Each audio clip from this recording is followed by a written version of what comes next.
सभी भक्तजनों को केशवी की राधे राधे। आज हम गीता के 10वें अध्याय की महात्म्य के बारे में जानेंगे।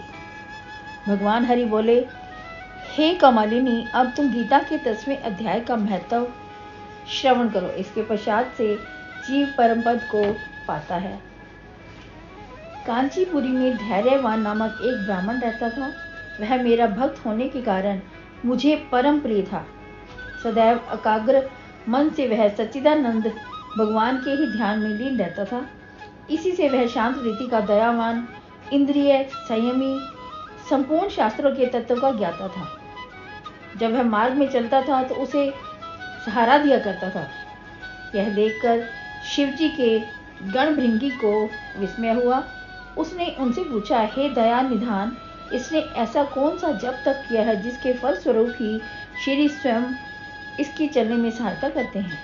भृंगी के संशय का निवारण करते हुए शिव ने उसे बताया, हे भृंगी, सुनो, एक बार मैं कैलाश पर्वत के पाशारो भाग में बैठा हुआ था। तभी वेगवती आंधी के चलने से अनेक वृक्ष टूटकर गिर पड़े और विकंपित स्वर गूंजने लगे। अल्पकाल पश्चात ही आकाश से एक विशालकाय पक्षी उतरा जिसका वर्ण काला था। उसने मुझे प्रयास कर एक कमल पुष्प अर्पित किया और इस प्रकार मेरी स्तुति की, हे देवाधिदेव, आपकी सृष्टि के पालन करता, आनंद प्रदाता, चित्त स्वरूप हो, आपका कोई पार नहीं पा सकता। हे देव, आपकी जय हो। आप ही आत्मनिष्ठ भक्तों को आत्मा रूप से दर्शन दिया करते हो। आपका कोई आकार नहीं है। त्रिगुणों से पृथक, अहंकार से शून्य, अजन्मे, प्रपंचों से निर्लेप रहने वाले हैं। हे प्रभु, आप शरणागतों के रक्षक, कामदेव को भस्म करने वाले हैं। हे माहेश्वर, आपकी जय हो। मुनिगण जिन चरणों को नित्य ध्याते हैं, उन्हीं चरणों की मैं वंदना करता हूँ। आपकी महिमा को देव दानव मनुष्य भी नहीं जानते। तब मुझ साधारण पक्षी को आपके स्वरूप का ज्ञान कैसे हो सकता है। हे सदाशिव, आपकी जय हो। आपको मैं बारंबार प्रणाम करता हूँ। उस पक्षी की विनयपूर्वक प्रार्थना को सुनकर मैंने उसे पूछा, हे नभचर, तुम कौन हो और कहाँ से आए हो और तुम्हारी यह गति कैसे हुई। लगते तो तुम हंस हो, लेकिन तुम्हारा वर्ण काला कैसे है। तब वह नभचर बोला, हे महादेव, मैं ब्रह्मा जी का हंस हूँ। वैसे तो आप सर्वांतर्यामी तथापि हैं। अपनी इस दुर्गति का कारण आपको फिर भी मैं बतलाता हूँ। मैं मोती चुगने के लिए मानसरोवर की ओर जा रहा था कि एकाएक मूर्छित होकर पृथ्वी पर गिर पड़ा। काफी समय के अंतराल पर जब मेरी चेतना लौटी तो मैंने विचार किया कि किस कारण से मेरी यह गति हुई है। मेरा हिम सदृश श्वेत वर्ण काला कैसे हो गया।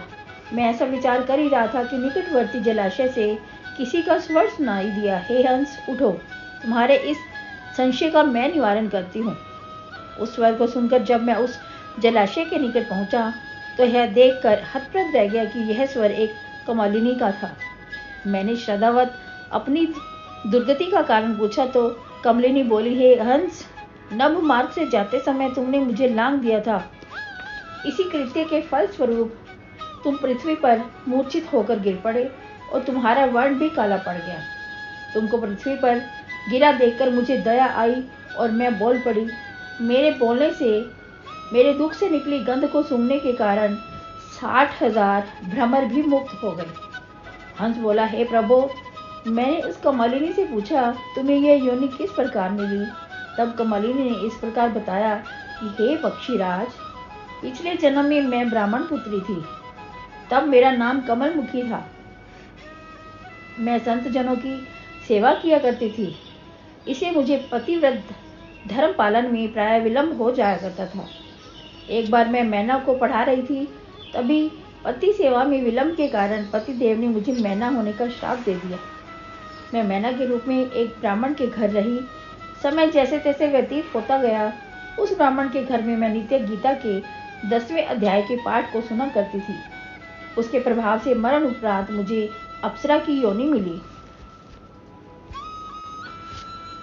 एक दिन मैं आकाश मार्ग से गुजर रही थी कि मेरी दृष्टि एक जलाशय पर पड़ी और मैं मन में जल क्रीड़ा का भाव जागने लगा।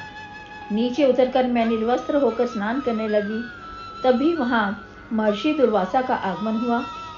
उन्हें देखकर मैंने कमलिनी का स्वरूप बना लिया।